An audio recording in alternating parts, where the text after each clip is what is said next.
हम लोग Lucent book से मॉडर्न हिस्ट्री कवर करने जा रहे हैं, आधुनिक भारत। सबसे पहले देखते हैं उत्तरकालीन मुगल सम्राट। उत्तराधिकार युद्ध में गुरु गोविंद सिंह ने बहादुर शाह का साथ दिया था। तो उत्तराधिकार युद्ध में गुरु गोविंद सिंह ने किसका साथ दिया था? बहादुर शाह का। बहादुर शाह का पूर्व नाम मुअज्जम था। बहादुर शाह का पूर्व नाम मुअज्जम था। बहादुर शाह को शाह ए बेखबर के उपनाम से पुकारा जाता था।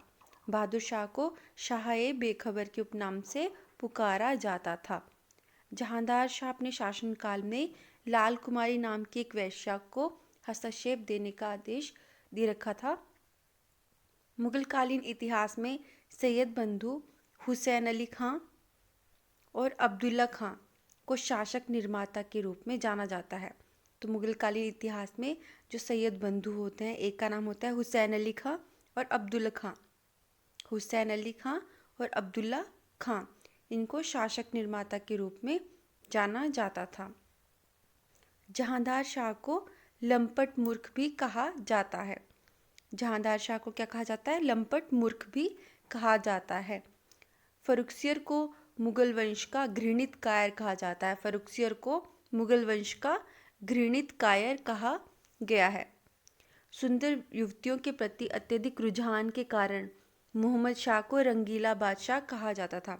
मोहम्मद शाह को रंगीला बादशाह कहा जाता था। मोहम्मद शाह को क्या कहा गया है? रंगीला। तुरानी सैनिक होते हैं हैदर बेग। इन्होंने 9 अक्टूबर 1720 को सैयद बंधु हुसैन अली खां की हत्या की थी। तो किसने की थी? जो सैयद बंधु में से हुसैन अली खां होते हैं, उनकी हत्या हैदर बेग ने। हैदर बेग ने 9 अक्टूबर 1720 को सैयद बंधु हुसैन अली खां की हत्या कर दी थी। ईरान या फिर फारस के सम्राट नादिर शाह ने 1739 में दिल्ली पर आक्रमण किया था। नादिर शाह ने कब आक्रमण किया था? 1739 में। उस समय दिल्ली का शासक मोहम्मद शाह था। तो नादिर शाह के 1739 के आक्रमण के समय दिल्ली का शासक कौन था? मोहम्मद शाह। नादिर शाह को ईरान का नेपोलियन कहा गया है। ईरान का नेपोलियन कहा गया है किसको? नादिर शाह को। नादिर शाह लगभग 10 करोड़ रुपए की धनराशि और शाहजहां का बनवाया हुआ तख्ते ताउस यानी पीकॉक थ्रोन और कोहिनूर हीरा लेकर फारस लौटा। तो नादिर शाह क्या क्या ले गया था अपने साथ?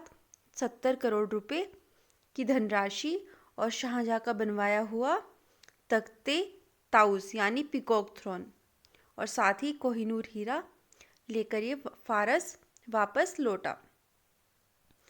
तख्ते ताउस यानी मयूर सिंहासन पर बैठने वाला अंतिम मुगल शासक मोहम्मद शाह था।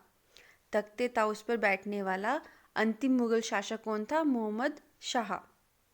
शाह आलम द्वितीय, जिनको अली गौहर भी कहा जाता है, को शासन करने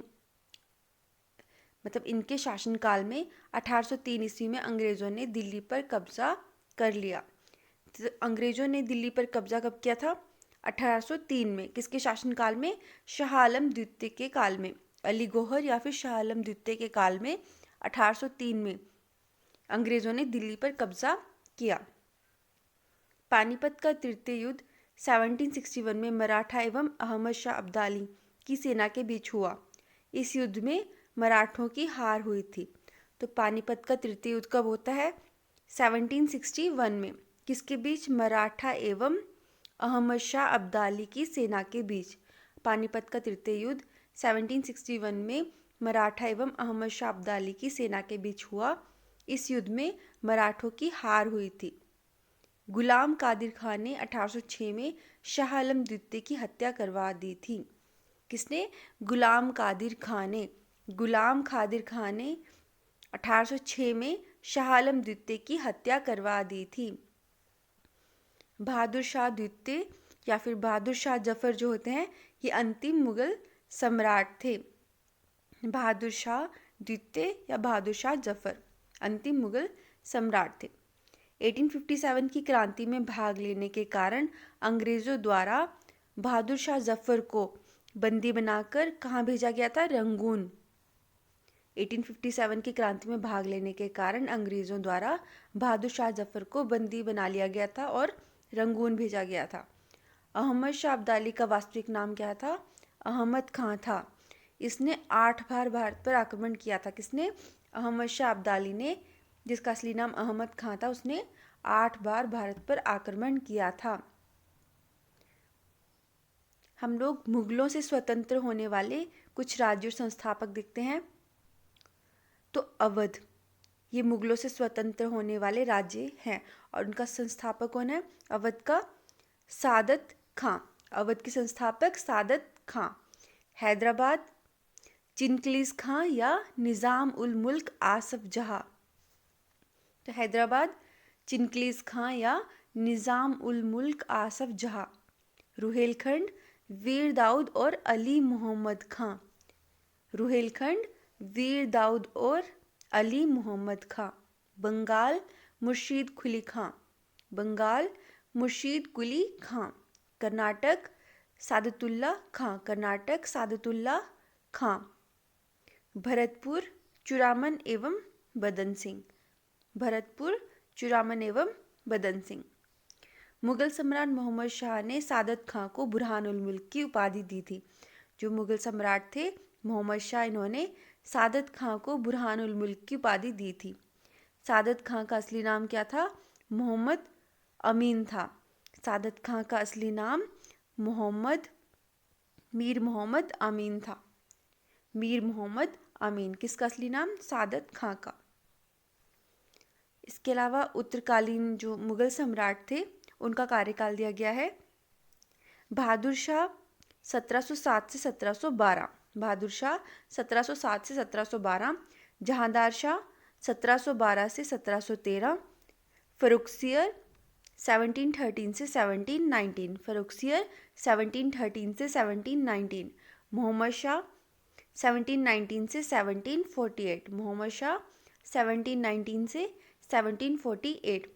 अहमद शाह 1748 से 1754। अहमद शाह कब से कब तक? 1748 से 1754। आलमगीर द्वितीय 1754 से 1759। आलमगीर द्वितीय 1754 से 1759। शाह आलम द्वितीय 1759 से 1806। शाह आलम द्वितीय कब से कब तक? 1759 से 1806। अकबर द्वितीय 1806 से 1837। अकबर द्वितीय 1806 से 1837।